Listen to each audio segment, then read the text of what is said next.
Special day, special day. I'm not one for emotion, but it's pretty tough.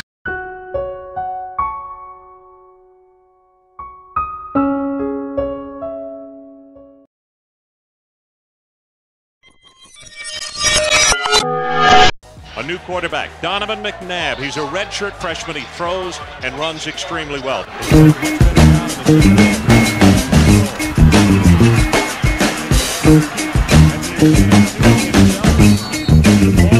Express yourself. Express yourself. Syracuse redshirt freshman Donovan McNabb never expected to start his first season, but after winning an intense three-way battle for the quarterback spot, McNabb never looked back, leading the Orange to the '96 Gator Bowl. Whatever you do, do it good.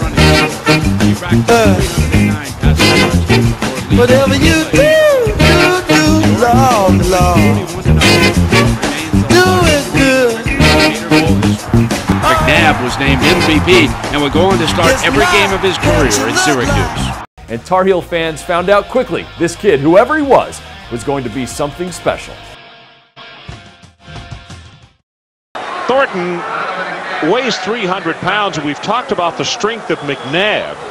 And John had a hold of him. You see he's upset with himself because he thought he should have had a sack, but McNabb just was too strong and got away. Donovan McNabb attended Syracuse University for all 4 years, from 1995 to 98, with 562 completions, 8,581 passing yards gained, 78 touchdowns, 27 interceptions, with a 58.1 percentage. The man was a legend at Syracuse. He was voted 5th for the Heisman Trophy. McNabb, in 1996, took Syracuse to the Gator Bowl, winning 41-0. Donovan also gained 1,633 yards rushing and 19 halfback scores.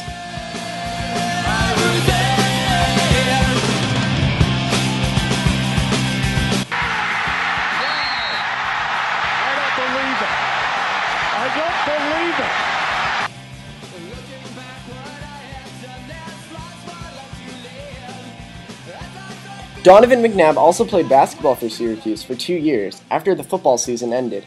McNabb had been a star basketball player at St. Carmel High School.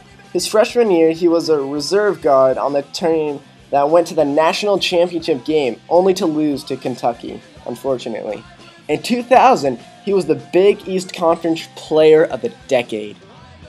I'll do anything in my power to help us win this game. You just saw a strong Syracuse team with a lot of heart and determination. You threw up, you were wobbly, you were dizzy. What was going through your head? Doesn't matter. For the coaches, as well as the Syracuse fans, it looks great, baby. It feels great.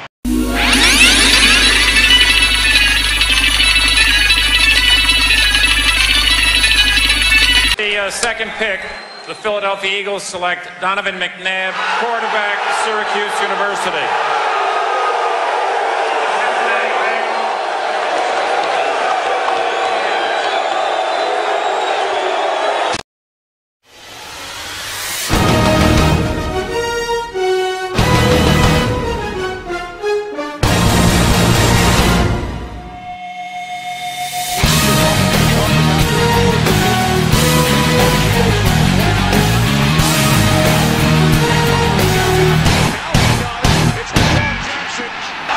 It's an Eagles touchdown.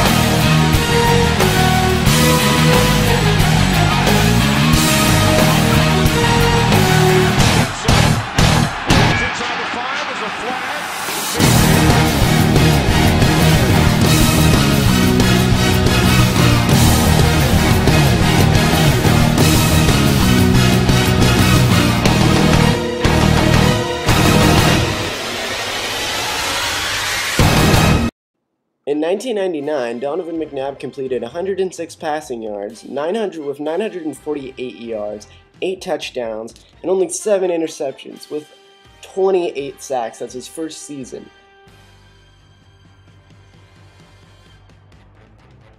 The Philadelphia Eagle fan club did not want Donovan McNabb as their first pick of the 1999 draft. they would have rather had Ricky Williams. Later on in the season, Donovan McNabb had many fights with the wide receiver, Terrell Owens. Terrell Owens versus Donovan McNabb. I'm a team player. It was the most entertaining feud I have ever followed on a daily basis. They want a show. You got your popcorn ready? Hey, do you got your popcorn ready? In San Francisco, Terrell Owens was known for big plays, big shows, and big trouble. Hey, I was open, Jeff. No, I'm tired of running. Rough or nothing. They hate to love me in here, baby. McNabb did openly campaign to bring Terrell Owens to Philadelphia. Hey, big players make big plays, baby. Bye. In the Pro Bowl before, there they are, arm in arm. And you would have thought, like literally, they could be best friends. When Terrell Owens came into Philadelphia, he had the town in the palm of his hand. He was the player that was going to take the Eagles to the Super Bowl. And that is the luxury that McNabb never had. That kind of athlete. That's why I'm here. That's why I wanted to be here. That's why I got you here. Everything was hunky-dory. I mean, they were as happy at one point as Jennifer Aniston and Brad Pitt. You're pretty damn awesome, too. I guess they ended up divorcing just like them, and they each go their own separate way. It was War of the Roses almost as quickly as the relationship started. Donovan's just trying to get away from him and find some peace, but he will not let it rest. Donovan McNabb had had enough of Terrell Owens telling him how open he was on an individual play. T.O. was born to make trouble. They ain't ready for this. As much as he was getting from McNabb, he needed more. And McNabb was thinking, you ingrate. I brought you here. I put you on the best team you've ever been on. You got more attention, which you craved, than you ever got before. And then he gets hurt. And that's where it all just fell apart. He is limping badly as he comes to the bench. This is serious. We don't have to replace T.O. Understand, we do not have to replace T.O.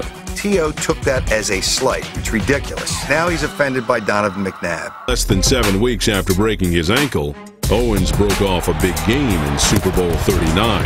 Imagine what he'd be doing if he were healthy. And I'm on half a leg and they can't stop it. Then it started with the money. And he put Donovan kind of in the middle of that, and he was a little bit upset because he felt that Donovan should have went to bat for him. In camp the next year, you knew it was over. I had to leave training camp today, and that's it. It was almost as if this great player had had temporary insanity. Some would say this is starting to become a circus. I love the fans. Terrell Owens has been suspended for conduct detrimental to the team. It is tough losing a guy of his caliber, but I think we might be better off. Where's your relationship with Donovan right now? We want to hear about that. They don't pay me to go in there and talk to everybody and be friendly to everybody. Did he challenge you to a fight last week, and how did you respond? Next question. Who was more responsible for the two?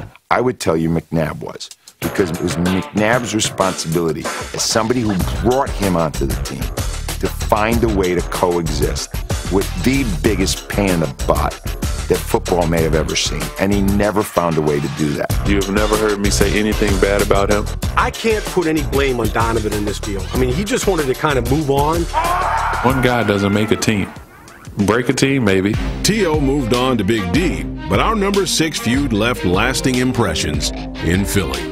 When you total it all up after the fact, McNabb lost more than T.O. did from it. T.O. came in with this reputation of being a troublemaker, and he left with that reputation. They can hate me all y'all want to. By the time T.O. had left Philadelphia, there were great questions about whether or not McNabb was all that great a leader. Questions that have existed to today. And you will find as many people in Philadelphia will tell you that they like T.O. more than McNabb as you will the reverse. Put that in your pipe and smoke.